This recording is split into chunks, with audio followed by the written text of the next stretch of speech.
노르만 해적이 있었습니다. 이 노르만 해적들이 11세기에 영국을 정복합니다. 결국은 뭐냐? 원래 영국은 신사의 나라였지만 영국은 신사의 나라가 아니라 원래는 해적이었습니다. 해적.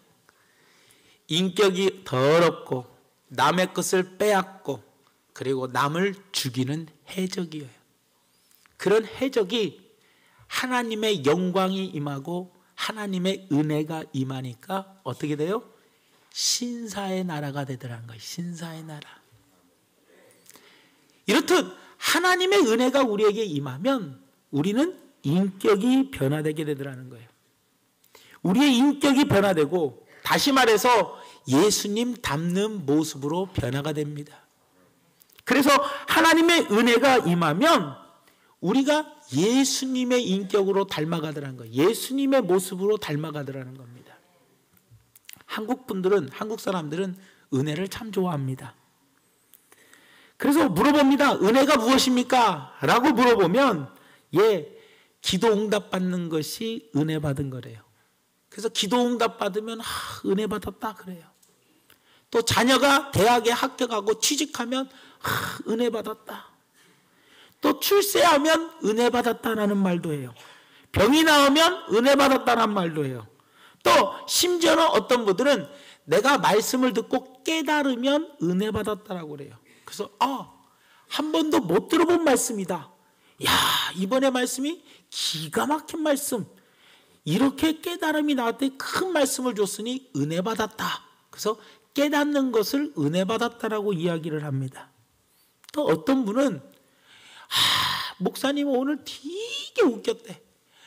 하여튼 너무나 웃겨가지고 어떻게 시간이 금방 가버렸대. 그래서 너무나 웃기게 설교하는 것을 은혜 받았다라고 이야기를 하더라는 거예요. 그런데 성경을 보면 은혜란 소원 성취도 아니고 깨닫는 것도 아니고 재미도 아니라는 거예요. 진정한 은혜란 무엇이냐? 예수님 닮는 것이 진정한 은혜라는 겁니다. 예수님의 생각이 내 생각이 되고 예수님의 기쁨이 내 기쁨이 되는 것이 바로 은혜라는 거예요. 그러니까 은혜 받는다라는 것은 내가 예수님의 모습을 닮는 거라는 겁니다, 여러분들. 그런 참된 은혜가 우리 가운데 있어야 되더라는 겁니다. 그래서 은혜 받으면 분수가 됩니다. 은혜 받으면요, 풀 한 포기도 예쁘게 보이고요. 은혜 받으면 호박도 귀엽게 보입니다. 다 예뻐 보여요. 왜 그렇습니까? 예수님의 마음을 품었기 때문에 그래요. 예수님의 마음은 뭡니까? 사랑의 마음이에요. 예수님의 마음은 용서의 마음이에요. 예수님의 마음은 관용하고 포용해 주는 마음이라는 겁니다. 그러므로 우리가 참으로 예수 믿는 사람이라면, 우리가 정말로 은혜 받은 사람이라면 모든 사람들이 예뻐 보이고 사랑스러워 보일 수밖에 없다라는 거예요. 그리고 그들을 품어줄 수밖에 없다라는 거예요. 이것이 은혜 받은 자의 특징입니다. 특징.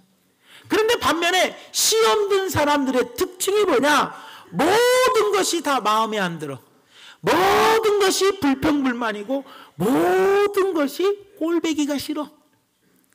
그러니까 은혜 받은 사람은 모든 것이 예뻐 보이고 모든 것이 좋아 보이는데, 시험 든 사람은 모든 것이 다 원망이고 모든 것이 다 불평이고, 똑같은 것을 봐도 기분이 굉장히 나빠지더라는 거예요, 여러분들.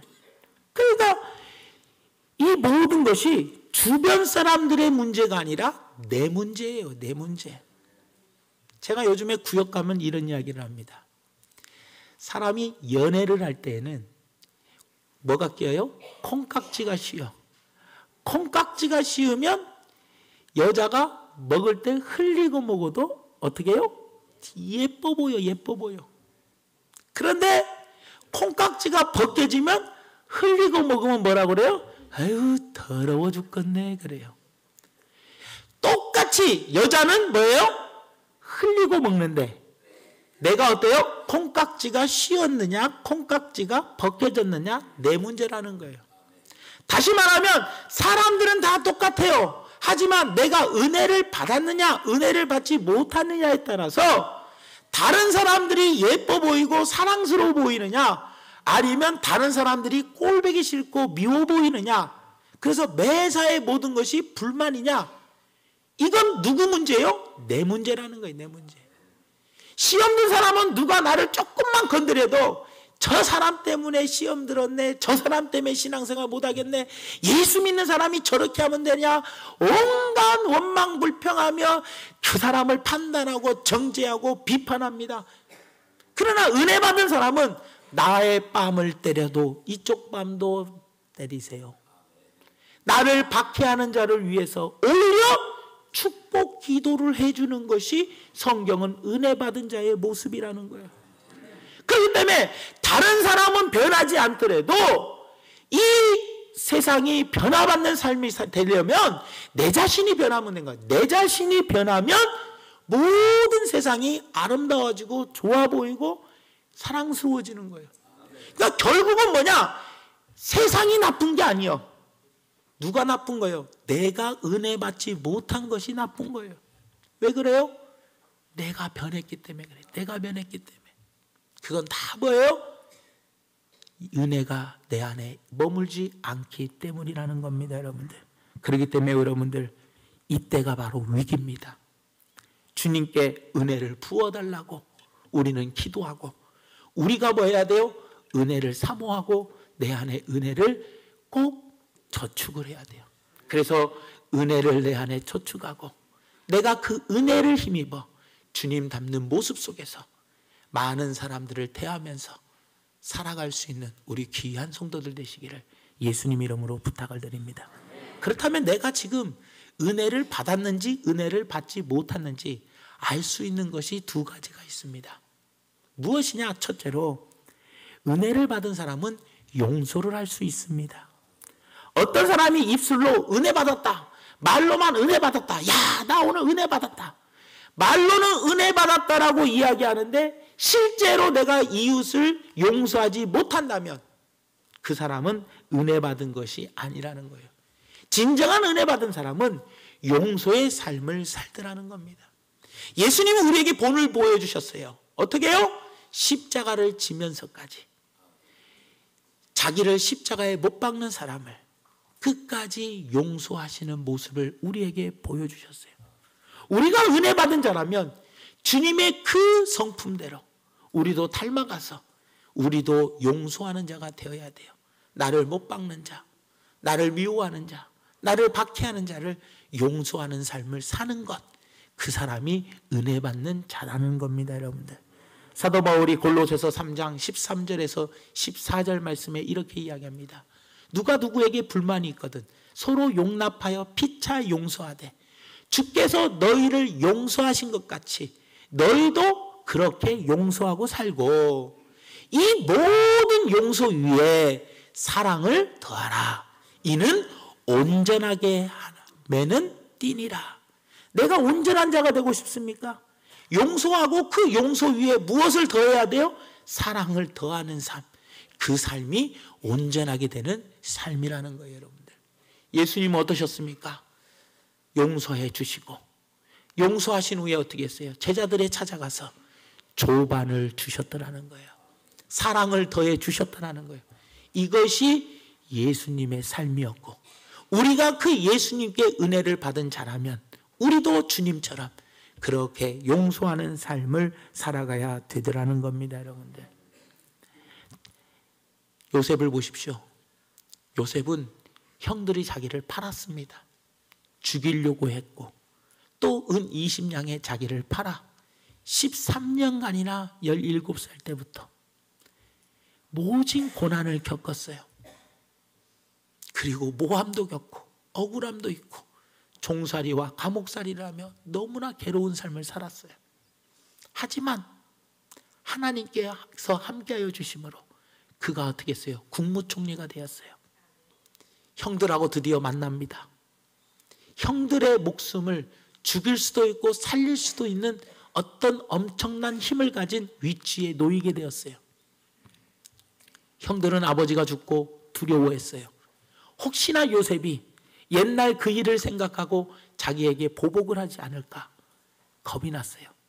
그때 요셉은 창세기 45장 5절 말씀에 뭐라고 이야기를 하느냐? 당신들이 나를 이곳에 팔았다고 해서 근심하지 마소서, 한탄하지 마소서. 하나님의 생명을 구원하시려고 당신들보다, 형들보다 나를 먼저 보내셨나이다. 형들을 오히려 뭐예요? 용서하는 삶을 살더라는 거예요. 이것이 바로 뭐예요? 은혜 받은 자의 모습이라는 겁니다. 여러분 스데반 집사를 보십시오. 자기를 돌로 쳐 죽이는 사람들이 있었어요. 자기를 돌로 던지는데도 스데반 집사는 그 자기를 돌로 치는 자들을 용서하는 삶을 살았더라는 거예요. 사도행전 7장 59절에서 60절 말씀에 보니까 그들이 돌로 스데반을 치니 스데반이 부르짖어 이르되 주 예수여 내 영혼을 받으시옵소서 하고 무릎을 꿇고 크게 불러 이르되 주여 이 죄를 그들에게, 돌로 친 자들에게 돌리지 마옵소서, 이 말을 하고 자니라. 죽었대요. 죽으면서도 스데반 집사는 자기를 돌로 치는 자들을 어떻게 했어요? 그들의 죄를 사하여 달라고 그들을 용서하는 모습을 보여줬어요. 이것이 진정으로 뭐예요? 은혜 받은 자의 모습이라는 겁니다. 여러분들, 사랑하는 성도 여러분, 우리에게는 용서하는 삶이 있습니까? 손양원 목사를 한번 보십시오. 손양원 목사님은 일제시대에 문둥병 환자를 돌보던 목사님이었고 신사참배를 거부한다는 이유로 감옥에서 6년 동안 감옥살이를 했던 분입니다. 1948년 10월 27일에 여순 반란 사건이 일어나면서 자기 아들을, 동인 동신 두 아들을 죽였어요. 자기 아들을 죽인 그 원수를 자기의 양아들을 삼은 사람이 누굽니까? 바로 손양원 목사입니다. 여러분, 자기 아들을 2명이나 죽인 원수를 어떻게 해요? 양아들로 삼을 수 있는 것, 그건 은혜 받은 자가 할 수 있는 일이고, 진정으로 그 나의 원수를 어떻게 했어요? 용서하고 그 용서에 사랑을 더해서 그를 양아들로 삼을 수 있었던 것. 그래서 손양원 목사님의 영화가 사랑의 원자탄이 아니겠냐라는 거예요. 여러분들, 사랑하는 성도 여러분, 나는 과연 은혜 받은 자입니까? 지금은 은혜의 시대며 은혜가 홍수처럼 넘치는 시대를 살아가고 있는 이때에 나는 정말로 하나님이 주시는 은혜를 간직하며 살아가고 있는지, 아내는 은혜를 잊어버리고 살아가고 있는지, 내 안에 용서가 있는지, 내 안에 용서가 없이 원망과 불평과 미워하는 마음이 있는지 스스로를 돌아보는 귀한 시간이 되기를 예수님의 이름으로 부탁을 드립니다. 그 다음에 마지막 두 번째로, 내가 정말 은혜 받는 자라면, 은혜를 받는 자는 충성을 하더라는 거예요. 은혜 받으면 충성하게 됩니다. 여러분들, 디모데전서 1장 12절 말씀에 나를 능하게 하신 그리스도 예수 우리 주께 내가 감사함은 나를 충성되이 여겨 내게 직분을 맡기셨대요. 사도 바울의 고백이 뭐냐? 하나님이 나를 충성되이 여겨 내게 직분을 주셨대요. 나를 충성되이 여겨. 여러분, 우리는 주님께 뭐 해야 돼요? 충성하는 삶을 살아야 돼요. 내가 정말로 하나님의 은혜를 받은 자라면, 은혜를 받았다면 반드시 우리는 어떤 삶을 살아야 돼요? 하나님께 충성하는 삶을 살아야 돼요. 그런데 우리는 과연 하나님께 충성하는 삶을 사느냐는 거예요. 여러분들, 충성에도요 여러 종류의 충성이 있지만 하나님께 충성하는 것과 이웃에게 충성하는 것, 다시 말하면 하나님 사랑, 이웃 사랑을 우리가 잘하고 있냐는 거예요. 하나님께 충성하는 사람이 있고 또 이웃에게 충성하는 삶을 살아야 돼요. 하나님께 충성하는 삶이 뭡니까? 여러분들, 내 목숨을 아까워하지 않는 거예요. 여러분들, 아까워하지 않는 거. 내가 정말 내 목숨을 아까워하지 않냐는 거예요. 주를 위해서. 요한복음 21장 12절에서 13절 말씀에 보면 이런 이야기가 있습니다. 예수께서 이르시되 와서 조반을 먹으라 하시니 제자들이 주님이신 줄 아는 고로 당신이 누구냐 감히 묻는 자가 없더라. 예수께서 가셔서 떡을 가져다가 그들에게 주시고 생선도 그와 같이 하시니라. 여러분, 제자들은요 예수님을 모른다고 부인한 자들이에요. 다 자기 목숨이 아까워서 예수님을 배반하고 다 도망가던 자들이었어요. 그들에게 예수님은 한 번도 아니고 두 번도 아니고 세 번씩이나 찾아가셔서, 그리고 뭐 했어요? 조반을 손수 준비하시고 제자들을 사랑해 주셨어요. 제자들은 그 사랑을 받고 그 은혜를 받고 자기의 목숨을 아까워하지 아니하고 목숨을 버리면서까지 주님께 충성했어요. 그래서 사도 요한만 빼고는 모든 제자들이 다 순교까지 했더라는 거예요, 여러분들. 사도 바울을 보십시오. 사도 바울은 사도행전 20장 24절 말씀에 보니까 이렇게 이야기합니다. 사도 바울이 얼마나 자기가 자기 삶을 살았는지 목숨을 아까워하지 않았어요. 사도행전 20장 24절 말씀에 보니까 내가 달려갈 길과 주 예수께 받은 사명 곧 하나님의 은혜의 복음을 증거하는 일을 마치려 하면은 나의 생명조차 조금도 귀한 것으로 여기지 아니했다. 사도 바울은 자기 생명을 조금도 귀한 것으로 여기지 아니했어요, 여러분들. 또 히브리서 11장 36절에서 38절에 보십시오.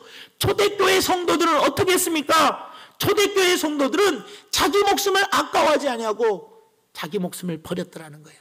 또 어떤 이들은 조롱과 채찍질 뿐만 아니라 결박과 옥에 갇히는 시련도 받았으며 돌로 치는 것과 톱으로 켜는 것과 시험과 칼로 죽임을 당하고 양과 염소의 가죽을 입고 유리하여 궁핍과 환난과 학대를 받았으니 이런 사람은 세상이 감당하지 못하느니라. 그들이 광야와 산과 동굴과 토굴에 살았다라는 거예요. 여러분, 초대교회 성도들은 하나님을 위해서 목숨을 버릴 수 있었어요. 목숨을 버리면서까지 뭐 할 수 있었어요? 충성할 수 있었더라는 거예요, 여러분들. 여러분, 충성에는 헌신도 따릅니다, 여러분들. 하나님의 은혜가 임하면 정말로 충성하는 헌신의 사람이 됩니다. 막달라 마리아를 보십시오. 부모님이 계시지 않는 결손 과정에서 태어났어요. 7 귀신 들린 여자예요. 한마디로 미친 여자입니다. 그리고 창기였습니다. 그런 여자에게 하나님의 은혜가 넘칩니다. 그랬더니 그 하나님의 은혜가 임한 그 여인이 어떻게 주님께 헌신을 했습니까? 어떻게 주님께 충성을 했습니까? 요한복음 12장 3절 말씀에 보니까 마리아는 지극히 비싼 향유 곧 순전한 나드 한 근을 가져다가 예수의 발에 붓고 자기 머리털로 그의 발을 닦으니 향유 냄새가 집에 가득하더라. 자기가 시집갈 때 써야 할 평생 모은 그 돈으로 산 그 준비한 그 향유, 그 옥합, 그 비싼 것을 하나님의 은혜가 아니라니까 아까워하지 아니하고 주님을 깨트려서 주님의 십자가를 예비했다라는 거예요, 여러분들. 은혜가 임하니까 미쳤던 여인이, 결손 과정이었던 여인이, 창기였던 그녀가 자기가 아깝지 않냐고 자기의 것을 내어 놓더라는 겁니다, 여러분들. 이게 은혜 받은 자의 모습이라는 거예요. 초대교회 성도들에게 하나님의 은혜가 임했습니다.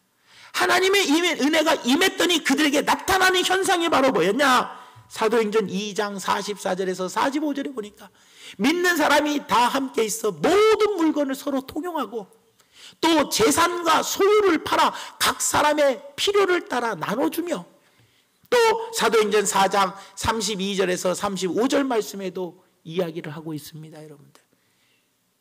믿는 무리가 한 마음 한 뜻이 되어 모든 물건을 서로 통용하고 자기 재물을 조금도 이라도 자기 것으로 아는 이가 하나도 없더라. 사도들이 큰 권능으로 주 예수의 부활을 증언하니 무리가 큰 은혜를 받아 그 중에 가난한 사람이 없으니 이는 밭과 집 있는 자는 팔아 그 판 것의 값을 가져다가 사도들의 발 앞에 두매 그들이 각 사람의 필요를 따라 나누어 줌이라. 여러분, 은혜를 받으면 하나님께 충성하는데 무엇으로 충성해요? 목숨을 아까워하지 아니하고 목숨까지 버리는 충성을 하고, 조금 더 자기의 목숨을 귀한 것으로 여기지 아니하고 하나님께 드리는 충성을 하고, 나에게 가지고 있는 이 소유를 내 것으로 여기지 아니하고 많은 사람들과 나누는, 구제하고 선교하는 그런 삶으로 변화되게 되더라는 거예요. 사랑하는 성도 여러분들, 우리는 어떤 삶을 살고 있습니까? 주님께서 1달란트, 2달란트, 5달란트 맡겨준 사람들에게 나중에 결산을 합니다.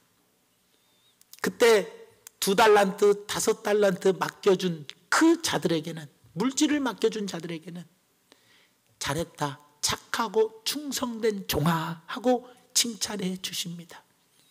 그런데 1달란트 맡겨준 그 종에게는 악하고 게으른 종아라고 말씀해 주고 있더라는 겁니다.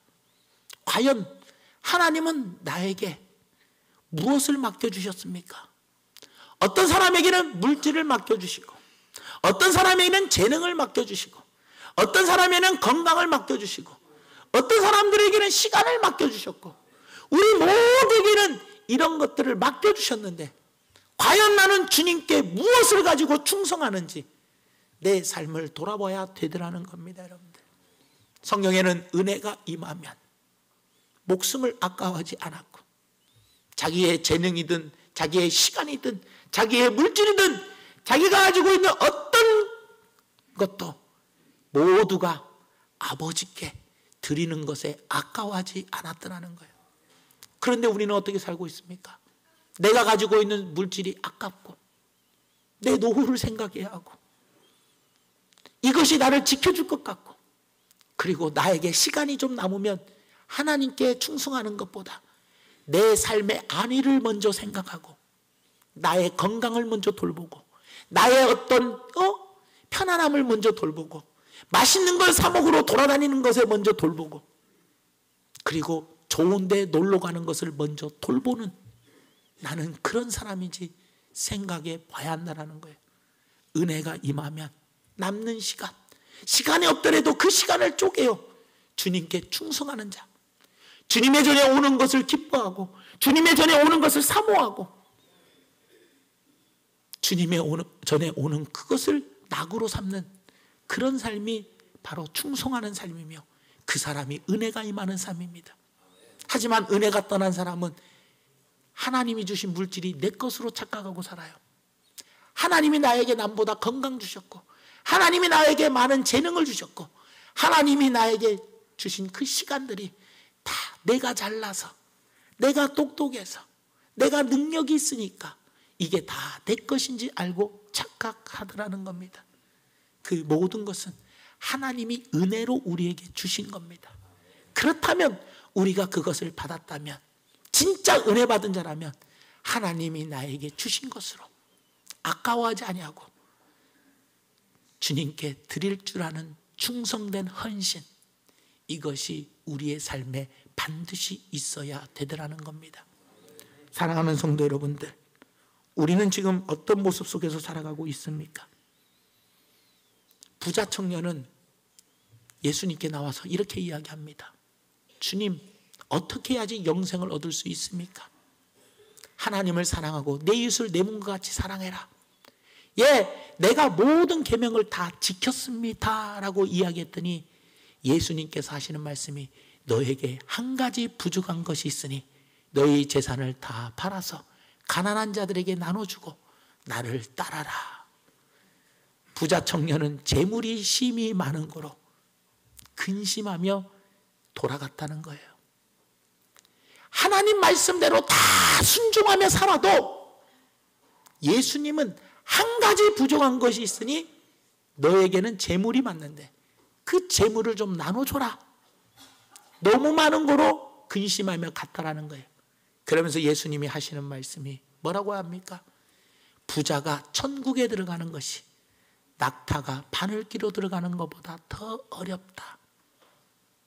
라고 말씀해 주더라는 거예요. 여러분들, 사랑하는 성도 여러분, 내가 아무리 착하게 살고 아무리 버벗이 살만한 사람이고 아무리 남에게 해 끼치지 아니하고 남들과 유대관계가 좋다 할지라도 하나님이 나에게 맡겨주신 물질을 주를 위해서 사용하지 못한다면, 아까워한다면, 헌신하기에 충성하기에 내가 머뭇거린다면 그것 또한 나에게는 부족한 것이라는 것을 기억해 주시기를 바랍니다.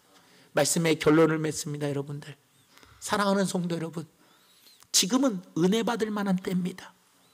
반드시 우리는 이 땅을 살아가는데 하나님의 은혜로 살아가는 것이고 그 은혜를 힘입어서 우리가 살아가는데 과연 나는 주님의 은혜가 내 안에 머무는 자입니까?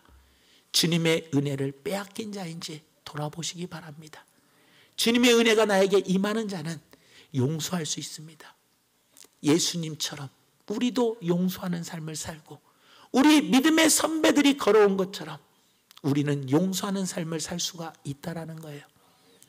과연 나는 용서의 사람인지 용서하지 못하는 사람인지를 돌아보시길 바랍니다. 그리고 나에게 은혜가 임한다면 나는 충성할 수 있습니다. 헌신할 수 있습니다. 내 목숨까지도 아까워하지 아니하고 주를 위해 드릴 수 있습니다. 나에게 있는 물질, 나에게 있는 시간, 나에게 있는 재능, 나에게 있는 건강까지도 주를 위해 나는 아까워하지 아니하고 언제든지 드릴 수 있다라는 거예요. 여러분들, 이것을 꼭 기억하시면서 나에게 용서와 충성된 헌신이 내 안에 있는지 내 자신을 돌아보면서, 만약에 없다면 주님의 은혜가 내 안에 머물고 있지 않다라는 것을 기억하면서 오늘 이 시간 이후로부터 반드시 주님의 은혜를 사모하고 그 주님의 은혜를 내 안에 모시고, 그리고 내가 주님의 인격을 닮아갈 수 있는 귀한 성도들 되시기를 예수님의 이름으로 축원을 드립니다.